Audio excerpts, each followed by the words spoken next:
Alrighty, pushers. Welcome back to another episode of Mr. B, AP US History, your source for new notes and knowledge on AP US History. Make sure you like, subscribe, add, tell your friends and your friends' friends. Mash that like button and hit me up in comments. On to the notes. The War of 1812. Today's episode, The War of 1812. Leading to the transformation of politics and the end of the first party system, 1807 to 1815. Our quote today is from The Defense of Fort Henry by Francis Scott Key, September 14th, 1814. Okay, say, can you see, by the dawn's early light, what so proudly we hailed at the twilight's last gleaming, whose broad stripes and bright stars through the perilous fight o'er the ramparts we watched were so gallantly streaming? And the rocket's red glare, the bombs bursting in air, gave proof through the night that our flag was still there.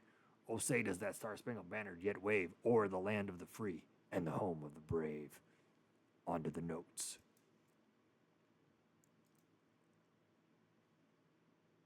Conflict in the Atlantic and the West. Napoleonic Wars, 1802 to 1815. Napoleon was getting England and France to fight again.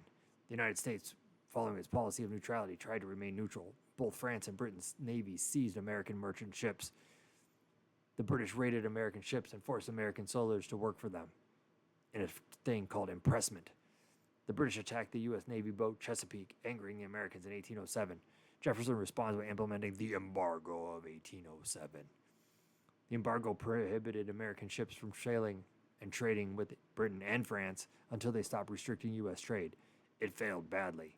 It was ignored by Great Britain and by France, and it ruined the U.S. economy, especially the Northeast that relied on trade. James Madison was elected president even though the embargo was hated by everyone. In 1808, the Western Warhawks. The Western Warhawks, Democratic Republican Congress from the West that wanted to go to war with England over British support of the natives in the form of guns and liquor and impressment of sailors, and in hopes of getting more land. Specifically, they wanted to take British Canada and Spanish Florida, adding more land to the United States. They were led by the fiery Speaker of the House, Henry Clay from Kentucky, and J.C. Calhoun from South Carolina. Tecumseh and the Prophet, Shawnee War Chief, revised the Western Confederacy that was originally created by Chief Little Turtle, united the native people to fight the Americans, created Prophettown as a holy village and a base. William Henry Harrison attacked and destroyed Prophettown in the famous Battle of Tippecanoe in 1811. The War of 1812, 1812 to 1815. Madison issued an ultimatum to Britain. Britain failed to respond. Madison asked Congress for a declaration of war. Federalists in the Northeast voted against the war and against Madison. The war was a near disaster. It began with a failed invasion of Canada. Failure. New England Federalists, led by Daniel Webster, opposed the war and refused to support it with soldiers or money. The war divided the nation. British Navy dominates the eastern coast. The British burned Washington, D.C. to the ground in 1814. Andrew Jackson, out west, defeats the Creek Indians in the Battle of Horseshoe Bend in 1814.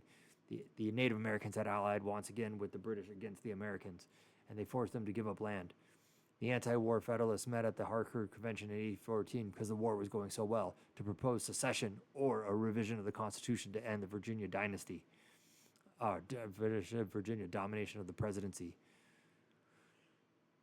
But unluckily for them, and luckily for the Democratic Republicans, the British were wary of the war, and so they proposed the Treaty of Ghent in 1814, a treaty that ends the War of 1812. No territory is lost or gained by either side, and none of the issues are resolved. It just returned everything to the status quo of not fighting. After the war was over, there was the famous Battle of New Orleans in 1815. Before news of the treaty reached the United States, General Andrew Jackson crushed a British force that attacked New Orleans. This was a huge burst to U.S. morale. Andrew Jackson instantly became a national hero, and it made the Federalists who opposed the war lose popularity. The Federalist Party collapses. The era of good feelings ensues. Era of good feelings from 1815 to 1824, a time period of only one political party, where there was no Federalists and just Democratic Republicans.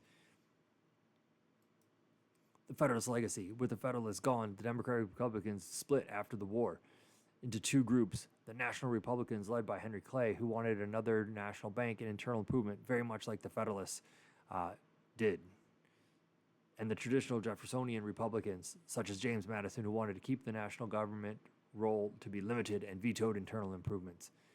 Judicial federalism. The Federalist legacy lived on in the form of Chief Justice John Marshall, who was a Federalist who used the Supreme Court to strengthen the power of the national government over the states. He had three principles of judicial federalism. Number one, judicial authority or judicial review established by the Supreme Court case Marbury versus Madison, where the Supreme Court assumed the power to declare laws constitutional or unconstitutional. Two, the supremacy of national laws over state laws, such as McCulloch versus Maryland. And three, protect individual property rights, such as in Fletcher versus Peck. The presidency of James Monroe, 1817 to 1825. James Monroe presided over the era of good feelings. He helped to reunite the nation after the War of 1812. After the War of 1812, there was an upsurge of nationalism. For example, they created a national anthem based on that poem that was read at the very beginning of this episode by Francis Scott Key, called the Star Spangled Banner. Appointed JQA, also known as John Quincy Adams, as Secretary of State. John Quincy Adams, the son of John Adams, who was a Federalist. But now John Quincy Adams is a Democratic Republican because everyone's a Democratic Republican because there's no more Federalists anymore. Negotiated several very important treaties, including the Rush-Bagot Treaty of 1817 that limited British and American naval vessels on the Great Lakes so there wouldn't be an arms race on the Great Lakes. The Treaty of 1818, which established the 49th parallel as the border between the United States and Canada. The Adams-Onis Treaty, where Spain gave the United States its Florida territory in exchange for the Spanish claims on Texas. Persuaded President Monroe to issue the Monroe Doctrine that warned European nations not to interfere in the newly independent republics in Latin America and ended European colonization of North and South America. John Quincy Adams' diplomacy established the boundaries of the United States and won international respect, contributing to the era of good feelings. That's it, A-Pushers. Until next time, this is Mr. B, AP US History.